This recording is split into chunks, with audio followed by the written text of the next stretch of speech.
बंधु माने आजिर एही कार्यक्रम को आपण मानक स्वागत। आजिर एही कार्यक्रमटी कन्या राशि व्यक्ति विशेष मानक पई बहुत ही अधिक गुरुत्वपूर्ण अटे। सेथिपाई आपण माने निश्चित भाबरे भिडियोटी को स्किप न करी थरे मात्र शेष पर्यंत निश्चय देखंतु। आपणकर व्यस्त बहुल समय मध्यरु 10 मिनिट समय काढी आपण निज पई दियंतु एवं निजर भविष्यत विषय जानतु।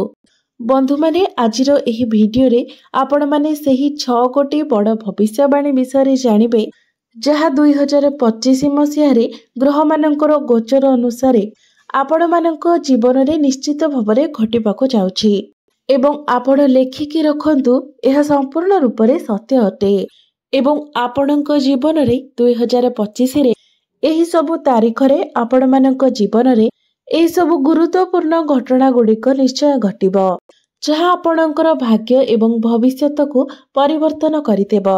तो सर्वप्रथमे आपण माने जानि रखिबा आवश्यक जे सबु मनुष्य मानकर जन्म कुंडली अलगा अलगा होइथाए। आपणकर पूर्व जन्मर कर्मर आधार रे ही ईश्वर आपणकर एही जन्मर कुंडली प्रस्तुत करिथांती।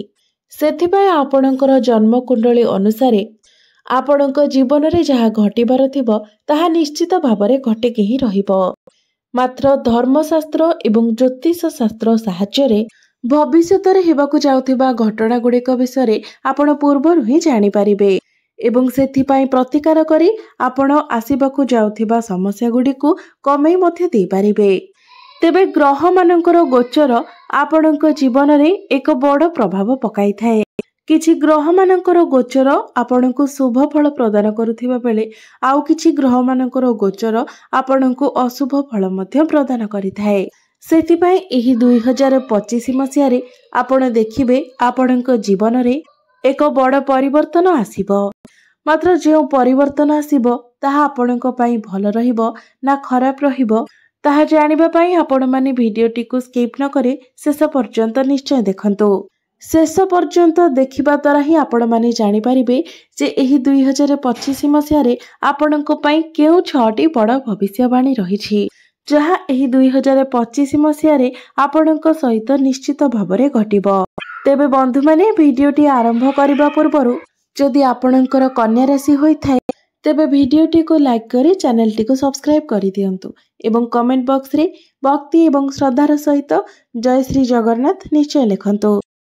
तो बंधु माने आजिर एही भिडियो रे मो आपण मानकु जो 6टी भविष्यवाणी कहबाकु जाउछि ताहा आपणकर स्वास्थ्य, शिक्षा, प्रेम जीवन, वैवाहिक जीवन, भाग्य, कैरियर एवं आपणकर व्यापार वाणिज्य उपरे संपूर्ण रूप रे आधारित अटे।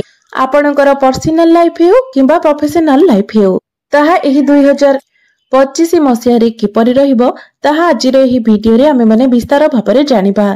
तेबे बंधु माने आसंतु आरंभ करिबा आजिर एही कार्यक्रम को जहाकि जन्म राशि एवं चंद्र राशि उपरे आधारित अटे एवं राशि चक्रर 12 गोटी राशि मध्यरु षष्ठ राशि हेउछि कन्या राशि।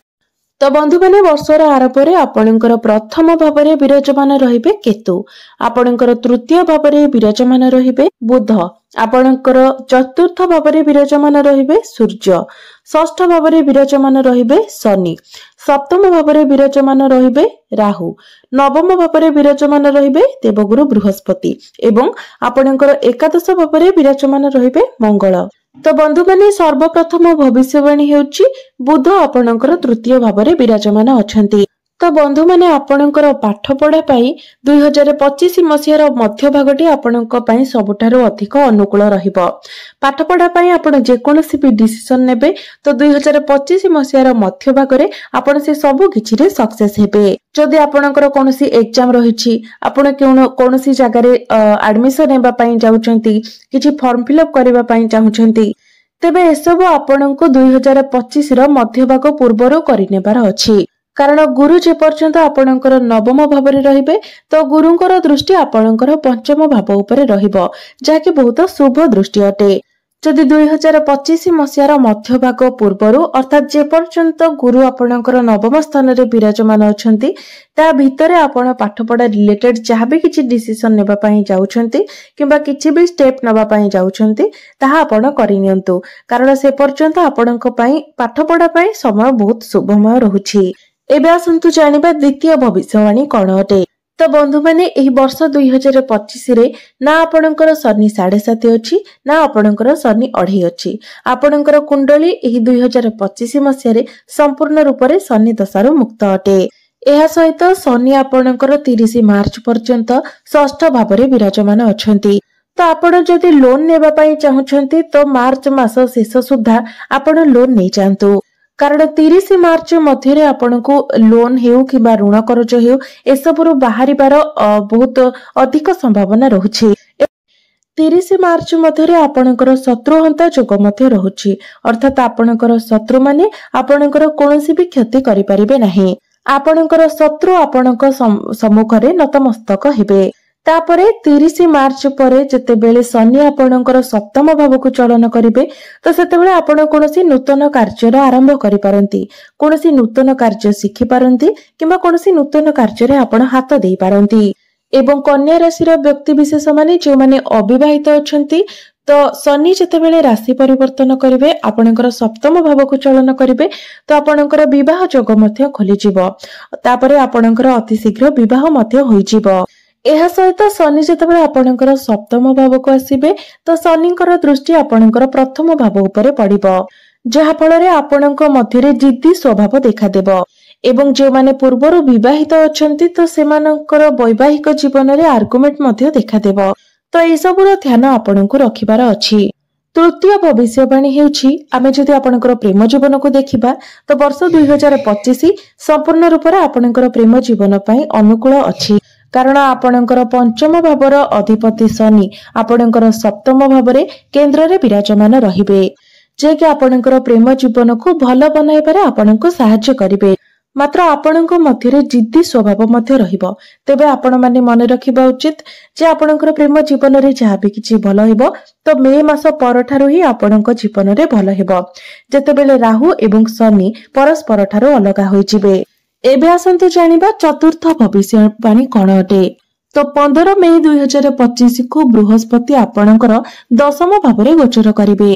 तो जो मानक निकटरे कोनोसी चाकरी बाकरी नथिला 15 मई परे आपनको चाकरी मिलिबार बहुत अधिक संभावना रहुछि। तो आपण माने निश्चित भावरे आपणकर चेष्टा जारी रखंतु, कारण निश्चित भावरे बृहस्पतिଙ୍କର चलन परे आपनको चाकरी मिलिबार संभावना रहुछि। एहा सहित देवगुरु बृहस्पति जेतेबेले आपणकर दशम भावको आसीबे तो आपणकर management skill, counselling, communication, documentation एवं बैंकिंग सेक्टर रे थिबा व्यक्ति मानक पई बहुत शुभ समय रहिबो। ए सब कार्य रे आपनको बहुत अधिक सफलता मिलिबो, कारण संपूर्ण 12 वर्ष परे गुरु आपणकर दशम भाव रे गोचर करिवे एवं आपणकर कैरियर रे गुरु ग्रोथ मध्य देबे। गोटे नुआ प्रकारर स्किल आपणको देबे, आपणको कोनोसी नुआ प्रकारर नॉलेज मध्य प्रदान करिवे, जाके आपणको कैरियर रे आपणको ग्रोथ करिबारे सहायता करिवो। समाजर प्रतिष्ठित व्यक्ति मानक सहित मिलामिशा करिबार सुजोग आपणको मिलिबो, बसा उठा करिबार सुजोग मिलिबो एवं सेमानक ठारो आपणको सहायता मध्य प्राप्ति हेबो।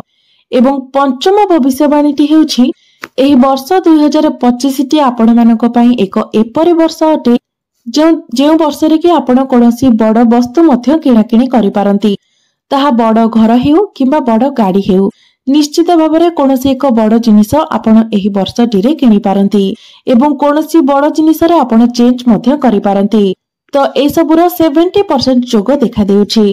एहा व्यतीत गुरु जेतेबेले आपणकर दशम भावको आसीबे तो गुरुंकर दृष्टि आपणकर चतुर्थ भाव उपरे रहिबो, जहा फଳରେ एहा आपणकर मांको पई अधिक शुभ फल प्रदान करिवो। आपणक मां जो सब बेले चिंताग्रस्त रहउतिले तो से चिंतार धीरे धीरे बाहर को बाहरी आसीबे एवं आपण आपणक मांकर स्वास्थ्य रे मध्य सुधार देखिबाको पाइबे। एबे आसंतु जानिबा षष्ठ भविष्यवाणी अर्थात अंतिम भविष्यवाणी आपणक पई कोन अटे। तो बंधु माने राहु वर्षर आरंभ रे आपणकर सप्तम भाव रे रहिबे एवं परे आपणकर षष्ठ भाव को चलन करिवे, जाकी संपूर्ण 18 वर्ष परे आपणकर षष्ठ भाव को राहु चलन करिवे, कारण गोटिए राशि रे राहु 1.5 वर्ष पर्यंत रहिथांती।